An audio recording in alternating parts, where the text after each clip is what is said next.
바이오 분야 핫 이슈와 트렌드를 알아보는 카페비 코너입니다. 사이언스 투데이 바이오 길라잡이 이성규 기자 나왔습니다. 안녕하세요. 안녕하세요. 네, 오늘은 어떤 이야기를 나눠볼까요?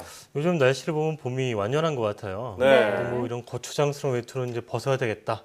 뭐 이런 생각도 들고요. 네, 맞아요. 네, 어제 참 날씨가 좋았잖아요. 미세먼지도 없었고. 그래서 오랜만에 한강에 나갔는데 그랬어요? 네, 거의 약간 초여름 날씨가 아닌가 하는 생각이 들더라고요. 네, 맞아요. 벌써 제주도에는 개나리와 진달래가 꽃망울 터뜨렸다고 하더라고요. 네. 이제 곧 서울에도 봄꽃이 필 것 같아요. 그런데 아침 저녁으로는 저는 좀 많이 쌀쌀하더라고요. 일교차가 이렇게 크게 벌어질 때는 정말 감기를 조심해야 될 것 같아요. 저도 최근에 감기로 좀 고생을 해서요. 이런 환절기에는 특히나 이런 감기, 건강 관리에 좀 신경을 써야 될 것 같다는 네. 생각이 듭니다. 저 감기 조심해야죠. 저희가 이제 지난번 카페비 시간에 한번 감기 다뤘었잖아요. 독감 네. 백신. 네. 이제 감기뿐만 아니라 이 암에도 백신이 있다는 사실 알고 있나요? 네, 암 백신에 대해서 들어봤나 안 들어봤나 약간 좀 헷갈리는데 네, 설명 부탁드리겠습니다. 이 지난번 독감 백신을 다룰 때 이 백신 어떤 기본적인 원리는 이 바이러스가 침입하는 것을 미리 사전에 뭐 예방한다. 뭐 이런 거라고 그랬잖아요. 네. 네. 이 암은 굉장히 종류가 많잖아요. 뭐 유방암도 있고 뭐 폐암도 있고.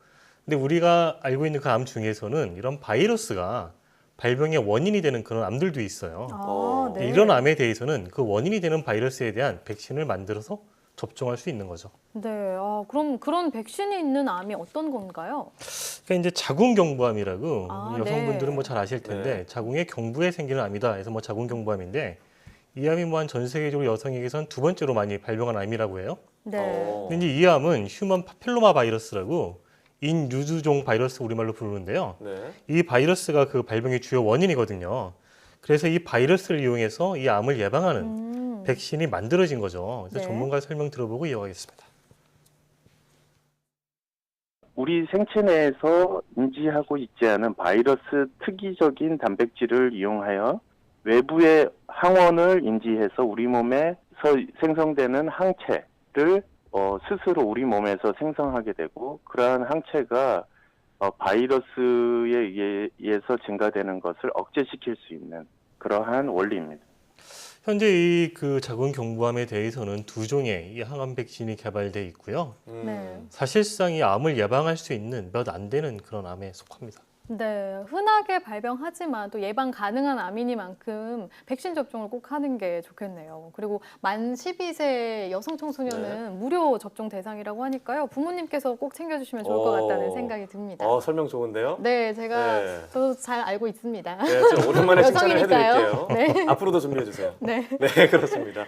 네, 지금까지는 자궁경부암에 대해서 얘기를 나눠봤는데 이외에도 다른 암도 있을까요? 이 자궁경부암의 원인이 그 인유두종 바이러스라고 그랬잖아요. 근데 네. 이제 두경부암이라는 게 있어요. 네. 우리 몸에서 이제 코에서 이 가슴까지 사이에서 발생하는 네. 암을 뭐 총칭해서 두경부암이라고 하는데 뭐 설암이나 구강암, 후두암 등이 두경부암에 해당이 돼요. 네. 근데 이 두경부암의 주요 원인으로 최근 이 인유두종 바이러스가 이렇게 꼽히고 있습니다. 네. 또 이제 간암의 원인이 한 70% 정도가 이 B형 간염 바이러스인데 그런 점에서 이 B형 간염 백신도 뭐 이런 항암 백신으로 꼽을 수 있습니다. 네, 저희가 암을 예방할 수 있는 암 백신에 대해서 살펴보고 있는데요. 그런데 최근에 예방 차원을 넘어서 아예 치료를 하는 암 백신으로 이렇게 패러다임이 전환되고 있다고 들었어요. 그게 가능한 건가요? 얼핏 좀 잘 이해가 안 되는 부분이기도 네. 한데요. 우리가 이제 항암 백신을 말할 때 크게 두 종류로 나눌 수가 있어요. 하나는 이제 암 예방 백신이고 암 치료 백신인데 그 예방 백신 앞에 설명한 것처럼 뭐 자궁경부암이나 이런 두경부암 등의 예방 차원에서 쓰이는 백신을 말하는 거고요. 네. 이제 치료 백신은 말 그대로 이제 치료용으로 쓰이는 백신인데 뭐 기본적인 아이디어는 이 백신하고 비슷해요. 일반적인 네. 백신하고 이제 우리 인체 면역계가 활성화돼서 뭐 암세포를 공격하게 만들자 뭐 이런 게 기본 원리이고요. 예방 백신은 우리가 이제 우리 몸에 침입하는 바이러스를 표적으로 한다면 네. 다만 이런 치료용 백신은 우리 몸에 그 암세포를 직접 타겟으로 한다는 점에서 차이점이 있어요. 뭐 전문가 설명 한번 들어보겠습니다. 암 치료 백신은 문자 그대로 암 환자에게 백신을 주사해서 치료하는 것이죠. 그래서 이것을 항암 백신이라고도 합니다. 암세포에 특이적으로 발현되는 항원 단백질로 지도된 백신을 주사하여 암세포를 사멸하는 면역 반응을 유도하는 전략입니다. 네, 그렇군요. 그럼 암 치료 백신에는 구체적으로 어떤 것이 있나요? 그러니까 이제 좀 성인들, 남성들이 좀 고생하는 게 전립선암이라는 게 있거든요. 아, 네. 이 전립선암 그 백신으로 이 프로벤지라는 게 있어요. 네. 2010년에 이제 미국 FDA가 승인한 약물인데 네. 이게 이제 그 치료용 항암 백신으로는 최초이자 뭐 마지막 약물이다.